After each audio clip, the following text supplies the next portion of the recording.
Et quand la tristesse arrive, je sais tu es là, toujours près de moi. Bon mardi, bon 24 juin. Aujourd'hui, la fête de la Saint-Jean-Baptiste. La majorité des gens sont en congé. Je vous souhaite une très belle journée aujourd'hui, une belle journée de repos. Et comme on le fait tous les mardis, on rejoint notre ami, l'abbé Raymond Gravel.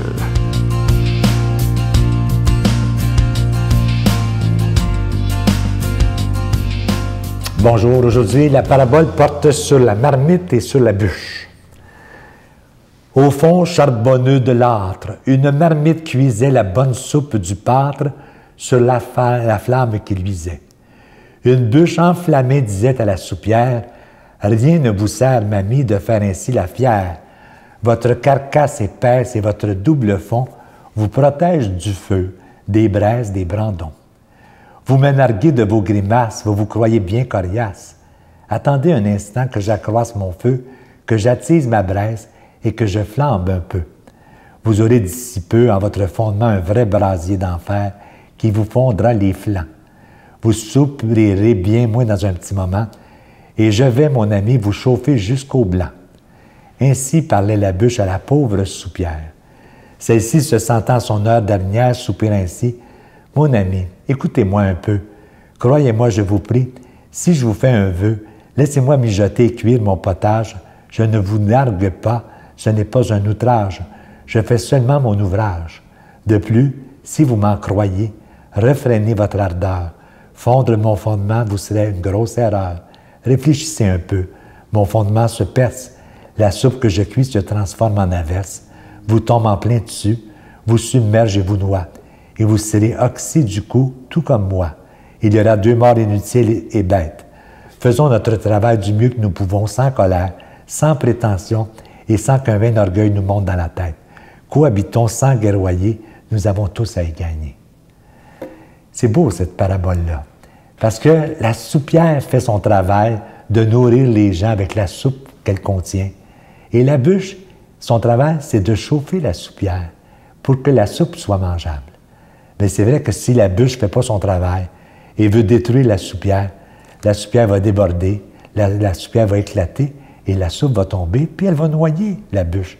Et la bûche va s'éteindre. Alors, ça veut dire quoi? Ça veut dire que chacun dans la vie, on doit faire notre travail. On a tous un travail à faire.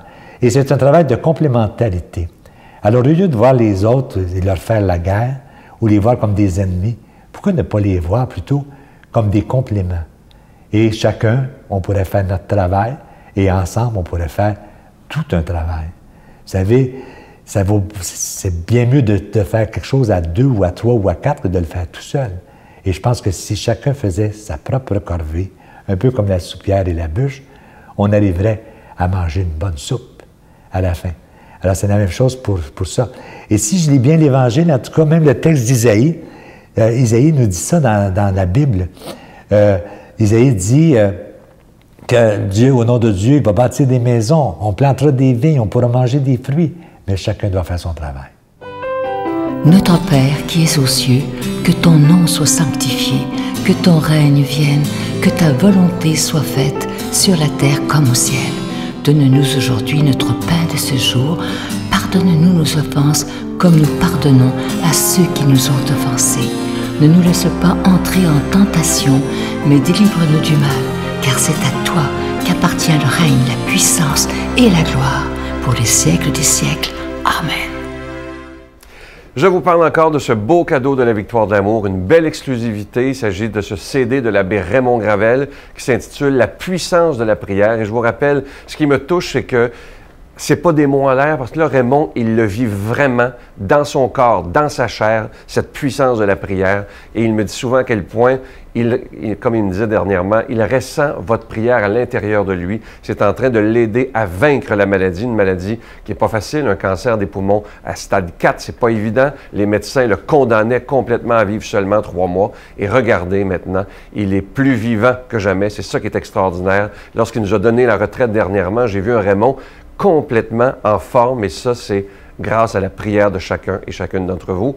Je vous donne l'adresse. Je vous rappelle que c'est avec un don de 25 $ et pour deux, parce que ça se donne bien en cadeau, un don de 40 $. La Victoire de l'amour, casier postal 120, succursale Boucherville à Boucherville. Le J4B 56, je vous la redonne. La Victoire de l'amour, casier postal 120, succursale Boucherville à Boucherville. Le J4B 56, également par téléphone, par carte de crédit du lundi au vendredi de 8h30 à 16h30 dans le 514-523-4433, 523-4433 ou sans frais, le 1-888-811-9291, 1-888-811-9291 et aussi sur notre site internet, le www.lavictoiredelamour.org. Je vous rappelle le titre du CD de l'abbé Raymond Gravel. Vous ne le trouverez pas en magasin, c'est seulement à la Victoire de l'amour, la puissance de la prière.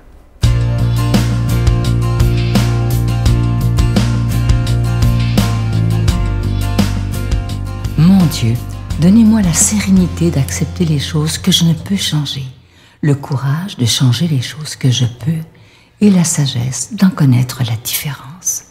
Amen. Aujourd'hui, pour la parole de Dieu, on s'en va rejoindre celui qui travaille dans la rue à Montréal, l'abbé Claude Paradis.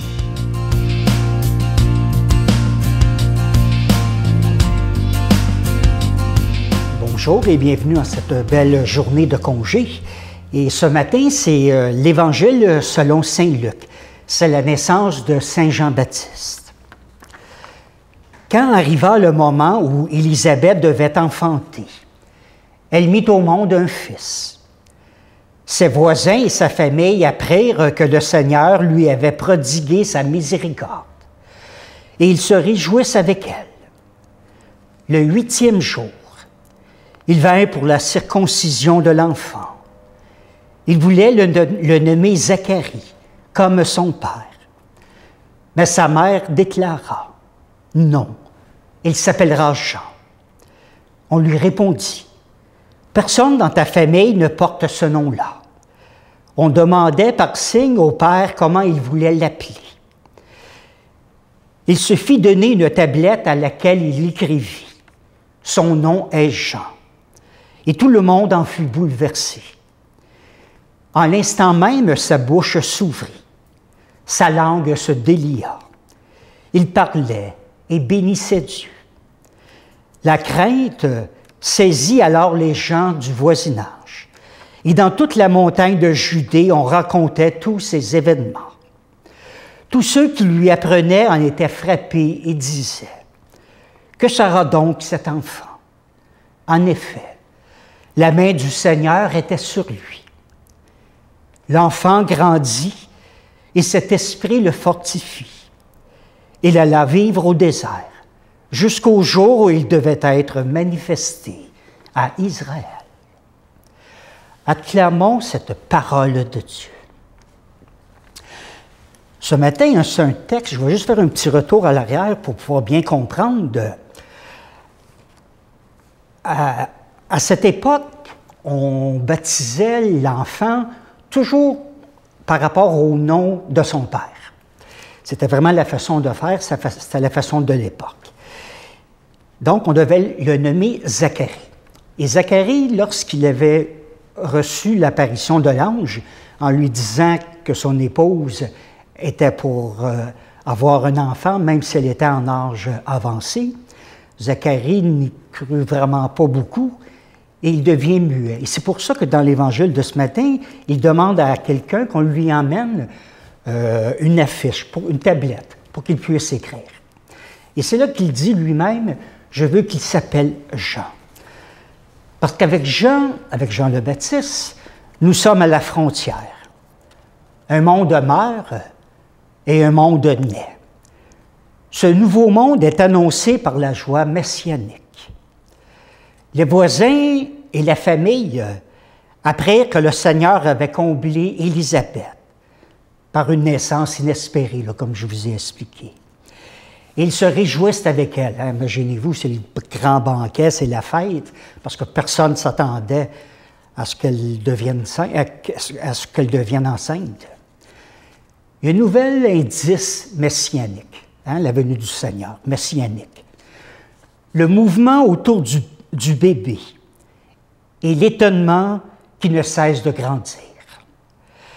Tout se passe quasiment en public. Si vous avez remarqué, il y a plein de monde, il y a toujours du monde autour, où l'on juge d'ailleurs que la maman exaspérée, et peut-être qu'elle exagère en faisant tout ce brouhaha. Au moment de donner un nom à l'enfant, alors que l'entourage a décidé qu'on l'appellerait Zacharie, comme son père, voilà qu'Élisabeth, comme tous les usages faits de l'opposition, élance un nom inconnu dans la famille. Il s'appellera Jean. Pour ramener Élisabeth à la raison, on fait appel au Père. Muet depuis l'annonce de cette naissance, il demande une tablette et il écrit dessus le nom de Jean. Ce sera son nom. Et soudain, il se met à parler. Et voilà le nouveau monde et le nouveau monde. L'ancien monde et le nouveau monde qui renaît. Cette fois, c'est tout le monde qui est plongé dans une crainte sacrée. Que sera donc cet enfant? Qui ne cessera plus de nous tenir en éveil, cet enfant? Et qui devant celui qui va naître? Qui es-tu? D'où viens-tu? Où veux-tu nous entraîner? Il y a une prostituée dans la rue qui m'a dit dernièrement, c'est ça l'ancien et le nouveau monde, elle m'a dit, moi, vous savez, il n'y a presque jamais personne qui me parle, je suis vraiment une inconnue, mais quand je vous vois, je suis un petit peu quelqu'un. Veuillez-vous, s'il vous plaît, me serrer dans vos bras et faites semblant que vous m'aimez. Oui, j'ai fait semblant de l'aimer, j'ai fait même plus. Je l'ai aimé. C'est ça qui nous est posé aujourd'hui. Que sera cet enfant? Que sera Jean-Baptiste? C'est lui qui va annoncer le Seigneur. Donc, à notre tour, d'annoncer dans nos déserts cette annonce de Dieu, du Père. Et je vous bénis aussi, au nom du Père, du Fils et du Saint-Esprit. Amen. Je vous salue Marie, pleine de grâce, le Seigneur est avec vous. Vous êtes bénie entre toutes les femmes, et Jésus, le fruit de vos entrailles, est béni. Sainte Marie, Mère de Dieu, priez pour nous pauvres pécheurs, maintenant et à l'heure de notre mort. Amen.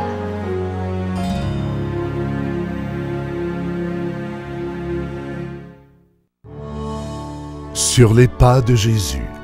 Dans le cadre des festivités du 20e anniversaire de la Victoire de l'Amour, nous vous invitons à un magnifique pèlerinage en Terre Sainte et Jordanie en compagnie de Sœur Angèle, l'abbé Donald Thompson et Sylvain Charon. Nous visiterons entre autres en Israël, Nazareth, le Mont des Béatitudes, Bethléem, Jérusalem, Masada et Qumran. Et en Jordanie, Pétra, Mont Nebo, la Mer Morte et plusieurs autres, du 26 mai au 10 juin 2015.